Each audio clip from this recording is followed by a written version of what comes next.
What I'm going to talk about today is the SR-71 spares disposition.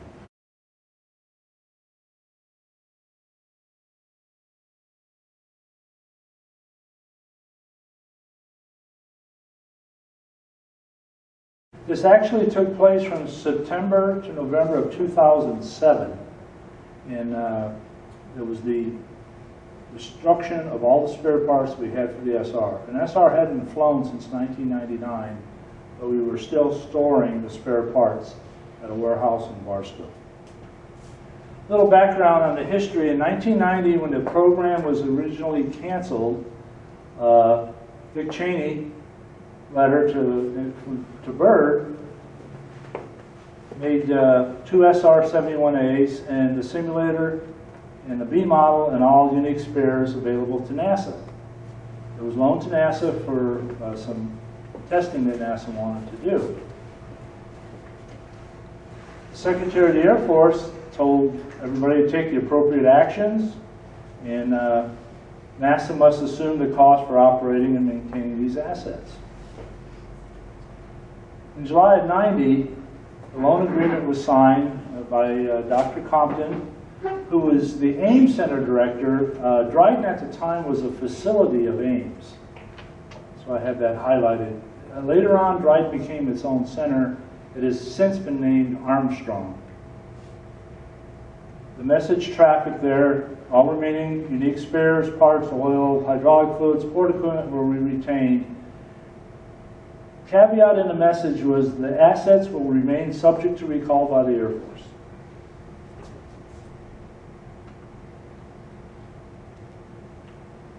Okay, in September of '90, our deputy chief out there, Larry Barnett, signed a letter for all the spares that were at Norton. Norton had three 85,000 square foot warehouses, plus outside storage full of spare parts for the SR-71.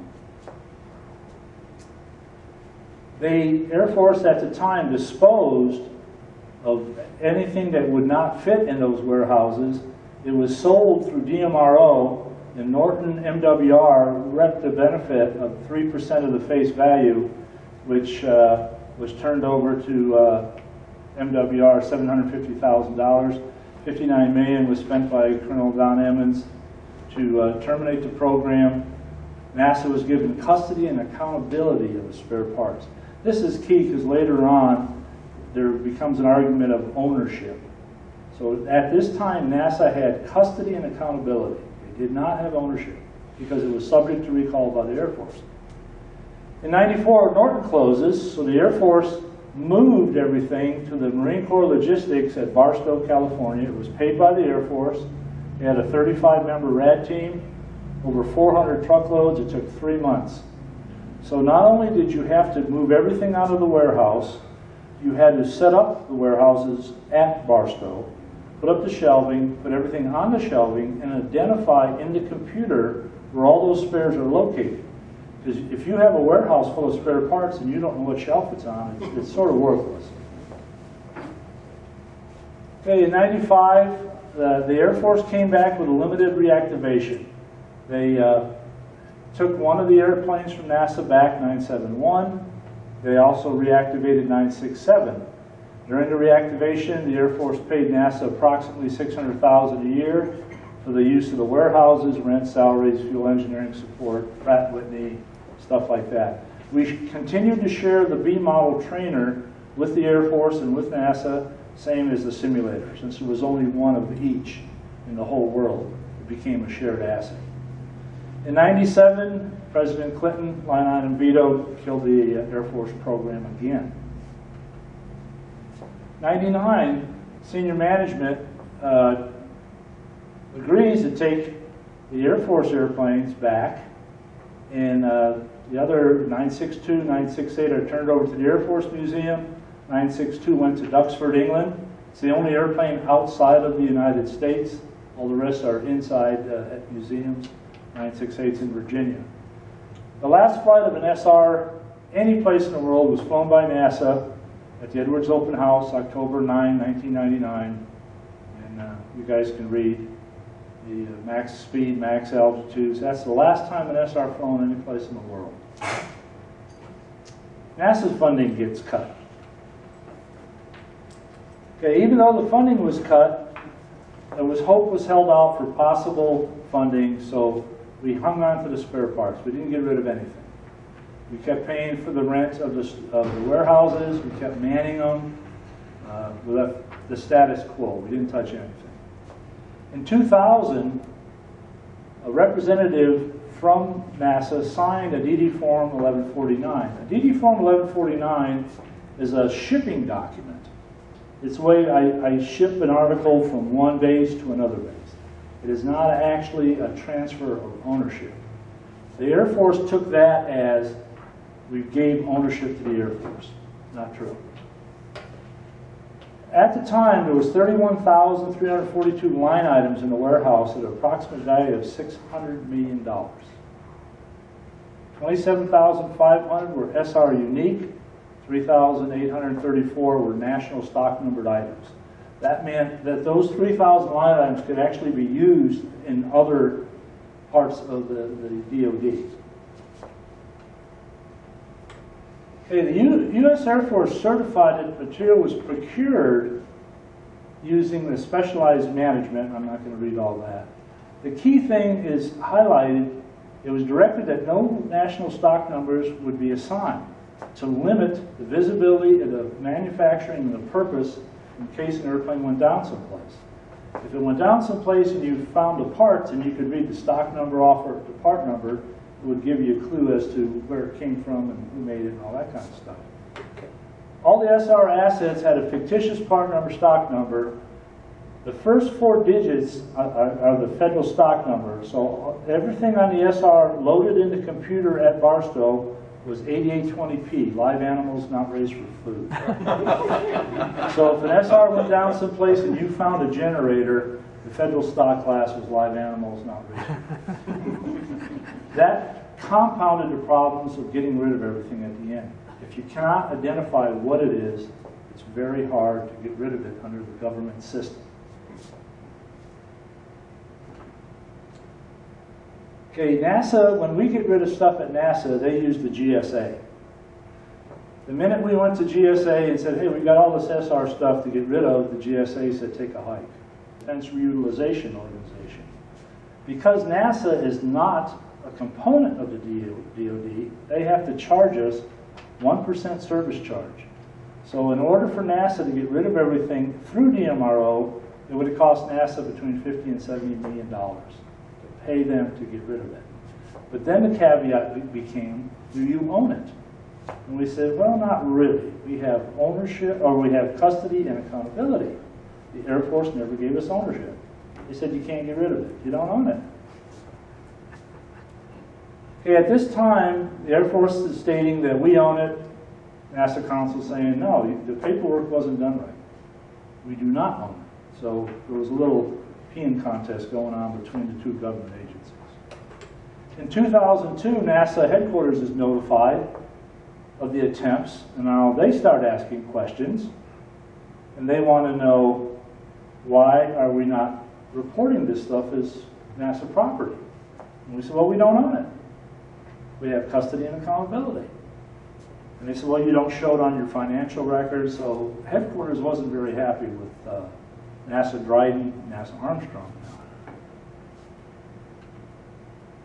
Okay, so they started asking questions. Have the parts been entered? And we said, no.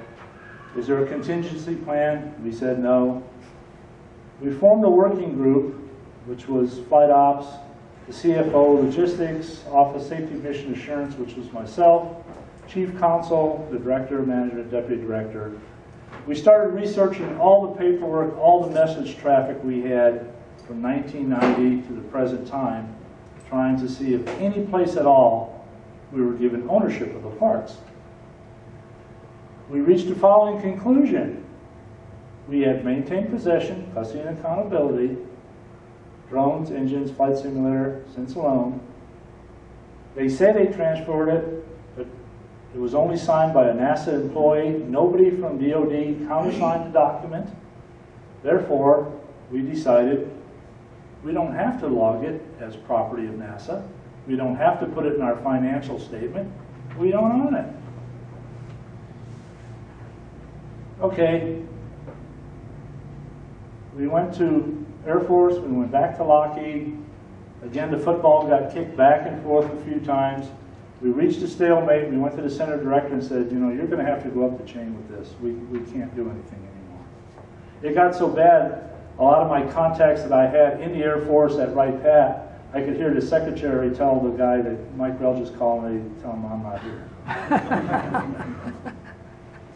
Okay, based on a recommendation of the Edwards commander, we went up the chain and we got the chief counsel, we've got the major general, vice director, headquarters Defense Logistics Agency. They went through all the paperwork and then finally agreed that it's true. It's still Air Force property. NASA told them, we're not going to dump it on you. We will help you with the disposal. At the time, we had 115,000 square foot warehouse, 124,000 and 15,000 feet of outside storage, all crammed with SR spares. This is what the outside yard looked in 2002. These are start carts that you saw, the one out there by the airplane. Different nose dollies, wing cars, things like that. Again, still outside storage. This is going through the hangar, or through the 124,000 square foot warehouse. You can, have you ever seen the movie Raiders of the Lost Ark, the last scene with the guys in the government warehouse? This is what that place looked like. You went down rows upon rows upon rows of boxes. This is a favorite one. I always call this the NASA submarine. We actually had stored in there a Boeing Condor. The Condor was one of the very early unmanned attempts at flying airplanes. It was a propeller-driven airplane. The last surviving one is at, I think, the Heller Museum. And NASA had this one. It wasn't complete, and they envisioned doing something with it. But every time someone would come through the warehouse, I'd go, my God, you got a submarine. Again, warehouse 2. This is all small types parts, nuts, bolts, rivets, things like that. Larger parts. We're still in warehouse 2. Again, like I said, excuse me. If you look down the aisles, again, Raiders of the Lost Ark. Engines. At the time, we had around 14 spare engines. These are spare noses. This safe was kind of interesting.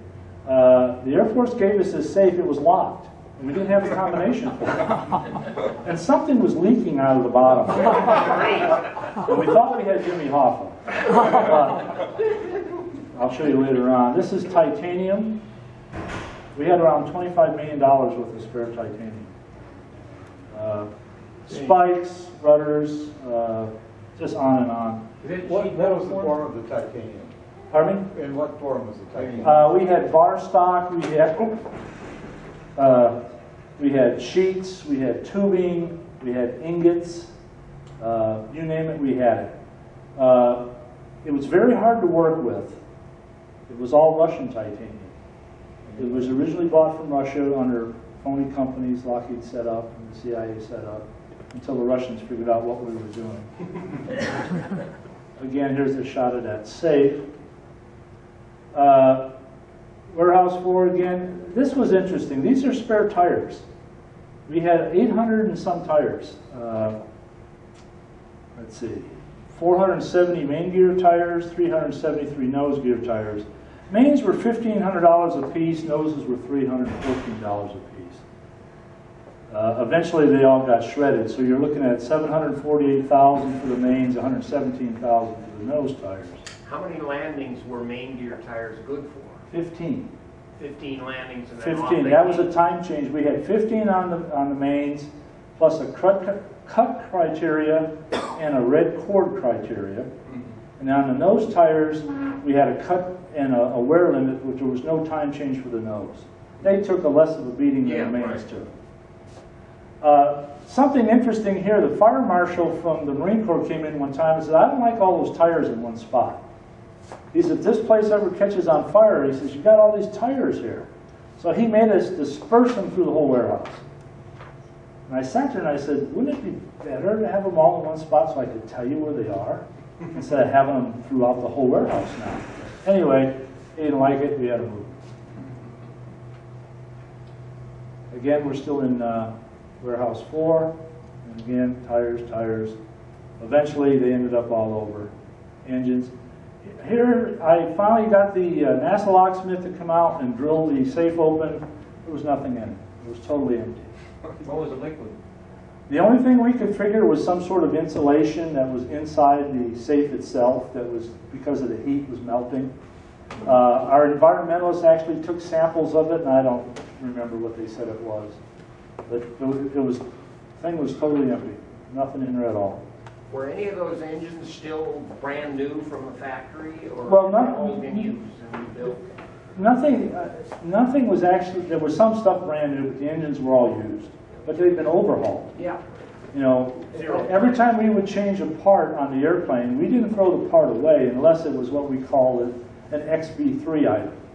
Nuts, bolts, small type stuff was XB3, that means you could trash it. DIFM was required to turn in. So if I changed an actuator on the airplane, I had to turn one in, it would get sent back to move, they would rebuild it, zero it out, we'd put it back in stock. Plus, when the Air Force was active, you had item managers for each airplane. And periodically, they would pull stuff off the shelf and send it back to the company and get it recertified. That all went away in 1990. When NASA flew the airplane, we flew it with the intent, we have a warehouse full of parts. If something goes bad on the airplane, I go get a spare part, I put it on, I test it. If that fails, I go get another one.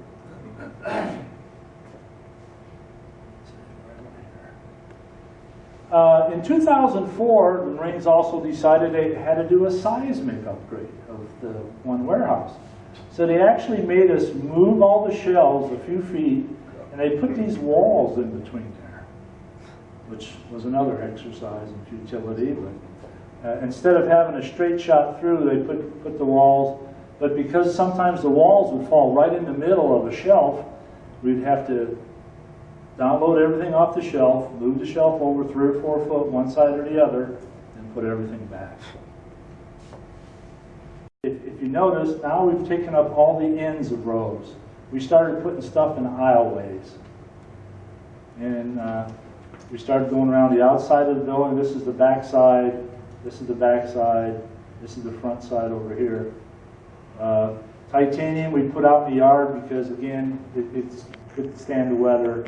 This was the parking lot in front of Warehouse 3 that we set up the rows there. We had to clean Warehouse 4 before we turned it back in. The Marine says we want it clean. Well, it's been sitting there from '94 until this point, and it's kind of dirty, the warehouse. So actually in there's a street sweeper someplace. But when we got all done, we got it clean and made the Marines happy. Gave it back to the warehouse. 2007 comes along, and now he says, get off my base. And SR has not flown since '99. I want you out of here. He says, these are Marine warehouses. I want Marine assets. And again, full bird Marine, you salute and say, yes, sir, and you proceed to get going. We got with the Air Force, and we made a joint effort to help them out to get rid of this stuff. They turned it over to DMRO. DMRO hired a company to come in.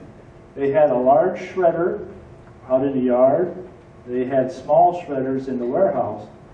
And they decided if it was an SR unique part, it had to be destroyed. Stuff that could be sold for scrap, start carts, age equipment, stands, things like that. But if it was peculiar to the SR, because all our scrap ends up in China and eBay, and at the time, the F-14, there was a thing in the paper where some guys were trying to sell F-14 parts overseas, and that hit the paper, and they said, if it's SR related, it gets destroyed. And because of the phony part numbers and stock numbers, it actually made more sense. How did you get that in a shredder? Wouldn't you have to use a hammer mill or something? No, that shredder there, you could actually throw the whole part in there in the box. We didn't even have to unbox the thing. It ate cardboard and wood, the part, it ate everything. They had a smaller one inside that did the same thing. They also had a shear, which I'll show you. This is, again, is the stuff outside. They started opening the boxes. As they went and destroyed the stuff, they had to go back to the computer and they had to zero that item out. So you go into the computer, find that line item, and make sure that it said you had 10,000, you destroyed 10,000. And the computer became zero.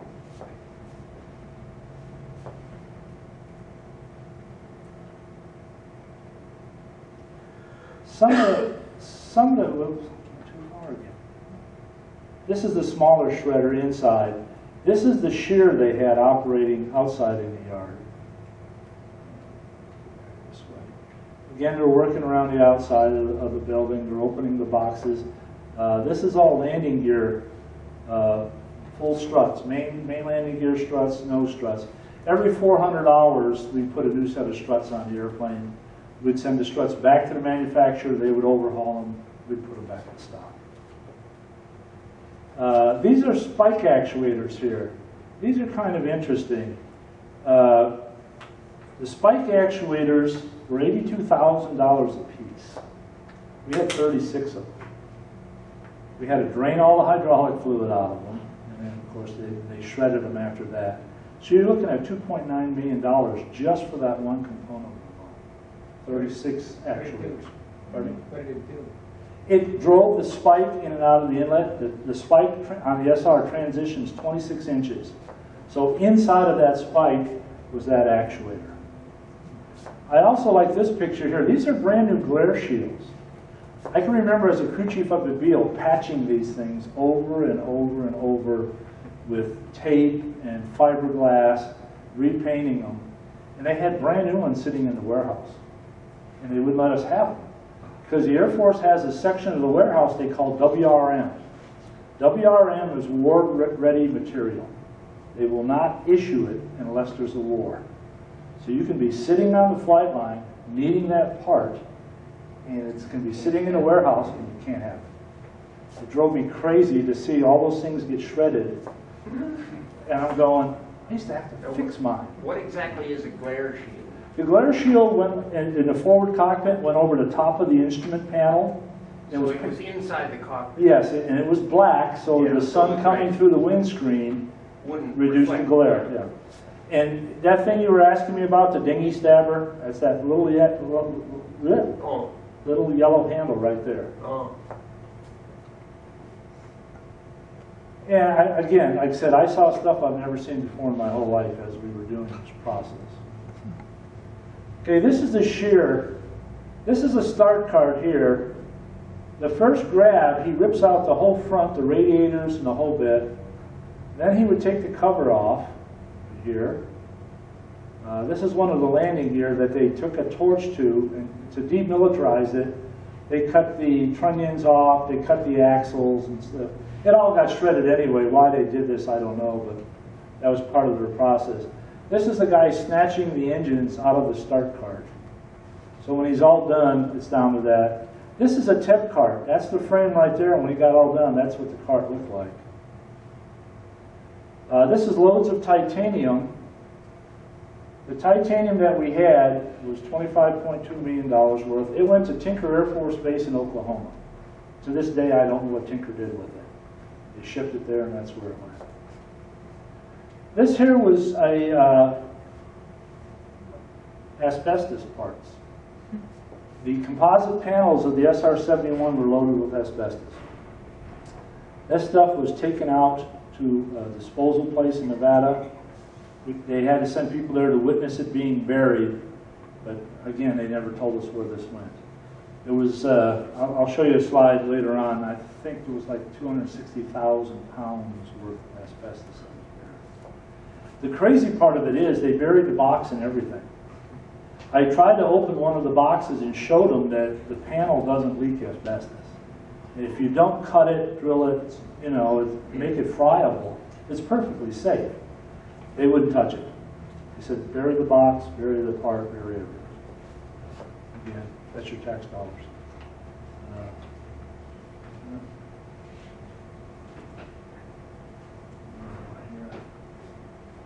We're finally empty. There's the government warehouse with nothing but empty shelves. NASA decided to keep some of the shelving, so we hired a contractor to come in, disassemble the shelving, ship it to NASA. The rest of it we left for the Marine Corps. The Marine Corps asked us if they could have the shelving. It was government property anyway, we just let the Marines keep it. This is the outside, everything's cleaned up. Again, we had to sweep the warehouse. We're down at Barstow, now we're at Edwards. We had TEB remaining. It cost NASA $50,000 to dispose of TEB. TEB is triethylborane. It's a chemical ignition system that was used to start the SR-71. It automatically burns when exposed to oxygen. Very unstable. In the airplane, it was perfectly safe. There was a 600 cc tank on each engine, pressurized with nitrogen. As the pilot went to start the airplane, he'd call for rotation. We would start turning the engine. At a certain point, he would move the throttle. When the RPM was right and the fuel pressure was right, the tank would automatically deliver a shot of TEB to the burner can and light the fuel off. Next time he would use the TEB is when he went into afterburner. We had 400 barrels of hydraulic fluid. The hydraulic fluid was $5,800 a barrel. We found a company that would recycle it at no charge to the government, but they wouldn't pay us for it. So we basically gave them $2.3 million. He recycled it it could be in your car today for all I know. The hydraulic fluid for the SR was a special hydraulic fluid. It was yellow, like the red fluid that the other airplanes used. So where it went, we don't know, but that's how we got rid of it. The ANS guidance group had carbon-14 in it. It was a little soup can about the size of a Campbell soup. So in order to get rid of the guidance packages, we had to get that soup can out of there, and it cost NASA about $5,000 to have that incinerated because it was carbon-14. Carbon-14, it's kind of crazy because carbon-14 is all over the place, but they used it as part of the calibration for the Star Tracker. There with a car, he's pressurizing the bottle. We had a standby fire truck that you can't see in the picture, but you can see by just opening the valve, the minute it sees oxygen, it burns. And we destroyed a bunch of partials that way, but then the base got wind of it and said, hey, you can't be burning that stuff off. We did it early in the morning before everybody showed up, but they found out anyway. So we had to pay a company to come in and do this. This is kind of interesting. The TEB bottles look like a barbecue bottle. They're kind of funny. The seals would dry up. The bottle would start burning in the box. You can see that the tags are burnt. The top of the box is burnt. But as TEB burns, it makes a white residue. The white residue would seal off the leaking seal, and it would put itself out. So as we were opening the boxes, we were going, damn, this thing had caught on fire at one time. But it was out. NASA management didn't like that at all. You can see the amount we had to get rid of.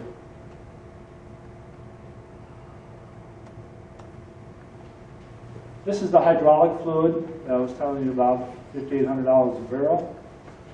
We started out in 1990 with like 500 barrels. By this time we were down to 400.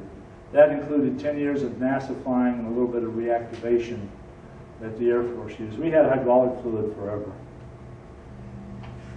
The digital recorder system. We had a bunch of digital recorder systems in the warehouse, and the tapes were unknown. We didn't know if there was classified data on the tapes or not.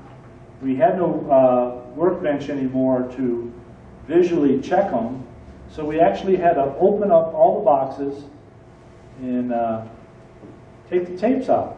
I got the pleasure of doing that, disassembling them. That's the tape. The tape would actually record the voice. It would record all the maintenance on the airplane. You could have an airplane come back with no write-ups at all, but once we read the tapes would see something that the pilots didn't see, and they would put it on a sheet of paper, and we had a graph that we would read, that the engine was a little funny or the hydraulics were a little funny. You could actually come back with a code 1 flight and end up with an engine change after you read the tapes. Anyway, we took all the tapes out, and we had NASA burn them all because we didn't know if there was still classified under or not. Quick presentation here. This is what DMRO put out when they were done.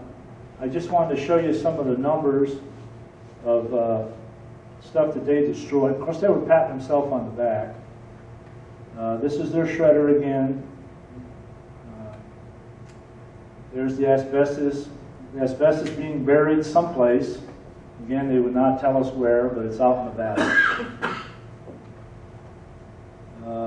This is some of the leaks. I was telling you about the spike actuators that we had to drain them. They first started destroying stuff, and we didn't know that there was fluid in some of the actuators, even though they were sitting in stock. So they had a couple spills they had to clean up, and then, of course, we put a crew together and started draining everything before they got to start shredding it. This was interesting. This was the outside storage, or shredder, and when they were shredding the boxes, and the wood, and the cardboard, and the parts, it got so hot the dumpster actually caught on fire. The Marine Corps came over and put the fire out. They left. A few hours later, the contractor managed to start a fire again. The Marine said, if we come back one more time, we're kicking you off base. So we put a guy with a garden hose up here, and as the stuff came out of the shredder into the dumpster, he would wet it all down, so we wouldn't start a fire again. I keep stepping on it too. Still sticking out of there, don't trip on it. This is where we're draining stuff. The tooling was kind of interesting. They could not destroy the tooling. We do not know what Lockheed built this stuff out of. There was a story a long time ago that McNamara had all the tooling destroyed for the SR. Baloney. We had it in the warehouse. They tried cutting it with a cutting torch. They tried the shear. They finally had to send it off down to AMARC, and I don't know what their solution ever was. I didn't track it no more after that, what it took to get rid of the tool. Anyway, here's the bottom line. 27,000 line items, the 773,000 of mixed metals. Now that kind of stuff, went to a scrap place. That was, like I said, start carts, things that really, they were SR, but they weren't SR. I love this word here, demanufacturing. Demanufacturing, they shredded. That was all the electronics. There's the tires that were destroyed, shredded. 14 engines that were left were shipped to Tucson to be demilled. Demilled means they cut them. We got as much stuff as we could to museums. We called every museum and said, look, this stuff's going away. Get your trucks down here. So I actually had museums at one end of the building loading, and the shredders at the end of the building. So we tried to save as much as we could, but like I said, a Marine colonel gives you 3 months to get off base, you get off base. Again, 100,000 pounds of tooling that was shipped down there. The environmental staff, the asbestos, 229,000 pounds. A bottom line, over 2 million pounds of related property in 2 months was destroyed, start to finish. And again, they took some shots of the before and after. And then they started patting each other on the back for a job well done. Postscript. This past year, the Blackbird Air Park at Palmdale, Lieutenant Colonel Bill Flanagan, he was one of our RSOs at Flight Test. He's a docent there. And he was working on a weekend. Some guy showed up and handed him 4 pictures. And this is SR landing gear, and you can tell these are SR components. He wouldn't tell us where the pictures were taken, what company it was at, but he gave Bill 4 pictures. From 2007 to 2015, the stuff was still rearing its ugly head. And that's it.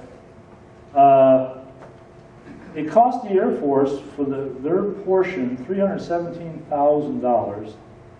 NASA probably spent half of that. Plus, we destroyed over $600 million worth of spare parts, which all was paid for by y'all, taxpayers. You're welcome. Any questions? Mike, what was the shredder made out of, since titanium is so strong? What was its makeup? I really don't know, Jim. I never thought to ask them. Because it did a number on those. Oh yeah. Yeah, like I said, Same thing the tooling was made out of. well, like I say, except for the tooling stumbled. And of course, they was asking me, you know, what's the tooling made of? I don't know. Ask Lockheed. We had no drawings on the tooling. We had no data on the tooling whatsoever. Like I said, when the shear couldn't cut it, the cut and torch couldn't cut it, they said, we're going to ship it to A-Mark and let A-Mark deal with it. Same thing with the engines. Now, the good titanium that we saved, like I said, went to Tinker, and I'm not sure what the Air Force did with it. Chevy 454 Start Card engines. The original Start Card out here has Buick engine and Buick Wildcats.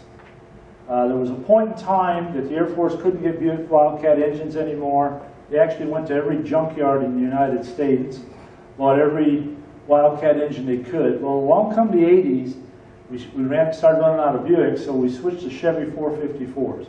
We had 46 brand new ones in the warehouse. They shipped those all to Wright-Patt to the Air Force Museum. They kept those. But pretty much everything I showed you is shredded, cut, buried, destroyed, gone. So today, if people wanted to resurrect an SR, we couldn't. Hence the name, The Final Solution. There was a faction of the Air Force that loved the airplane. There was a faction of the Air Force that didn't want the airplane. Once we destroyed everything in 2007, that guaranteed you were not going to resurrect an airplane. This airplane out here flew in. It could have been made flyable again if I had spares. The fuel was still available, the hydraulic fluid's available, TEB's available. But once all those spares were destroyed, the cost would be enormous to try to replace all that stuff, especially at today's dollars. Was the last flight the one that is in the National Air and Space Museum? No. That was the record-setting flight of 972. Because NASA operated from 90 to 99, they actually flew the last flight of an SR in the world. What did NASA use the plane for? NASA envisioned high-speed, high-altitude research, and they had the same problem that the Air Force did, was funding. We flew a couple different things for customers, and they wanted to pay, but then they would sort of sit there and go, well, you know, that's a little too much. Done so little for so much. See, you know, why would NASA need the speed? It seems that their U-2s ought to be able to do. You choose very slow. Yeah, it's slow, but it gets up there. Not as high as the SR. Really? Jim? Mike, I thought they wanted to test the theory of this kind of what I call the speedboat hump, Well, with nitrogen come out, and I thought they made a model that could set on the top of the SR where they could get it out to Mach 3, because they had the theory. They said, we don't, you know. That was the Aerospike engine. Yeah. That was one of the last things we did. Lockheed built a canoe, and it had hydrogen in it. And we had a side mount version of the Aerospike engine. It was going to be a shuttle replacement engine. Instead of the Bell type engines, it was a flat type engine. And the Aerospike had only been tested on the ground. It was never tested in the air. And they intended to use the SR to get it to speed and altitude, light it off, and test this engine. The problem became the canoe that held the hydrogen leaked so bad that when we got ready to light the engine in flight, you could not guarantee the center director that we wouldn't lose the airplane. And the center director had to sign off on the safety of flying that engine in flight, and he wouldn't do it. He said he's not going to risk his career of losing an SR. So we test fired it on the ground. We did cold flows with it. We did dumps with it. We could never fly it. That was going to be Lockheed's X-33 engine, and of course the X-33 went away, and then I don't know if they're still got the Aerospike engine someplace or not, but Rocketdyne took the engine away from us and they left, and that was it. We did some work for one of the telephone companies. We did some satellite work. We actually, UCLA wanted to do some photographs up. Well, the SR always took pictures looking down, so we actually took one of the noses, we cut a hole in the top of it, and we put a window in, and they put their instrument in there, and we flew at night actually taking pictures with the SR looking up. First time that was ever done. The SR that is NASA has on display at Edwards, which is hard to see because unless you can get on base, is the only SR that ever carried anything externally. The drone was carried externally by a mothership, which was a variant of the A-12. Anything else? Thank you very much. I have a bunch of SR stuff in the back. If you want to take a look at it, you got any questions, I'll be more than happy to answer them back there with you. Was there a tight turning radius or a certain mileage of radius to turn it around? Jim can answer that. Jim's one of our pilots on the SR. I was strictly maintenance. I was a crew chief. I used to beat him into the sky. Jim used to fly. It was about a 250-mile radius for the turn. Yeah, that's what I thought. Everything depended on bank angle, because we started at 35-degree bank angle, made a wide turn, then later we upped the angle. It was a lot of problems. In the early 80s through to the end of the program, we went to a digital, which was called DAFIX. The analog system was replaced with 3 digital computers made by Honeywell, and it vastly improved the inlet system. Is that what actually led to the reduction in unstarts? Yes, the digital system. And even in the early days of the digital, we had some problems. But once they sorted out the software and fine-tuned it, and we had been working on other things in flight tests before the program was canceled. We actually had some fuel controls on the test bird that the pilot could actually trim the RPM in the cockpit. Now you could trim the EGT, but we actually had a mod done so he could fine-tune the RPM. That was one of the problems. Engines sometimes were mismatched. You'd set the RPM on one engine, and the throttle on the other one would have to be broken a little bit to get that RPM, and that was key for the inlet. Well, with this mod, if this program survived and we put it on all the airplanes, he could actually tweak the RPM a little bit and match those engines and match them to the inlet. But we were canceled before we got, yes sir. Did all the 20 surviving airframes find homes in museums? They're all in museums. Now some of them flew into museums and some were cut and trucked. Yes. Mike, I was going to say one of the difficult things about the inlet was that you all were tied to the instrument department.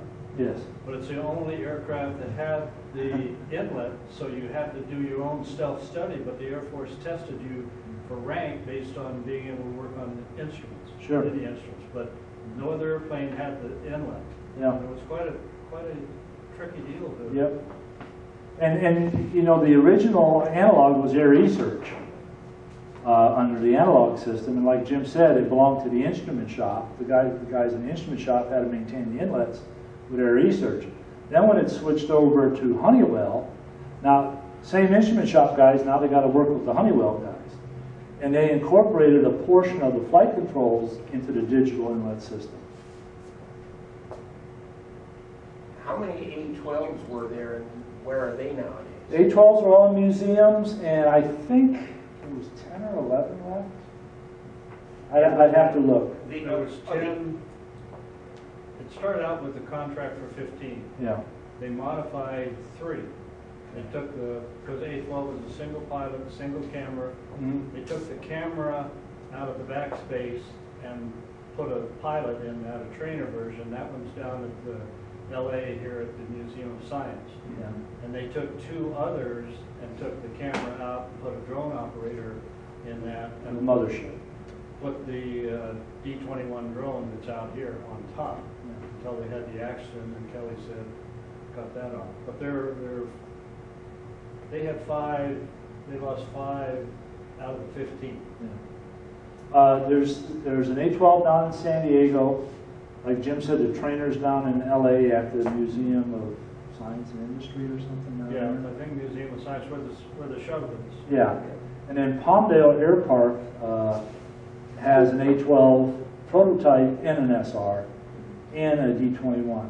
We had a 117, so you could actually go see every black airplane that Lockheed ever built, and Edwards in their infinite wisdom took the 117 and moved it back out to the base. Wanted to choke the guy, but So the A-12 was a spy plane right from the start. Yes. That was the first program under the CIA folks. They funded Because I this. thought I read somewhere that this thing, at least as a cover story, was being developed as an interceptor. Well, there was an interceptor version, the YF-12. Oh, the YF-12. Yes. Oh, They How built many? Three of those. 3 of those. And there's one left at Wright Pat. And what were they armed with? Missiles?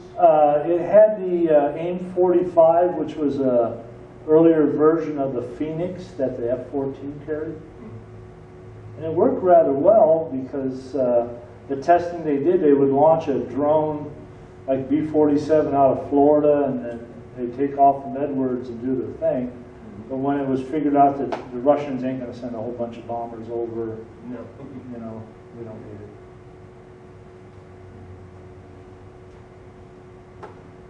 That's it. Thank you very much.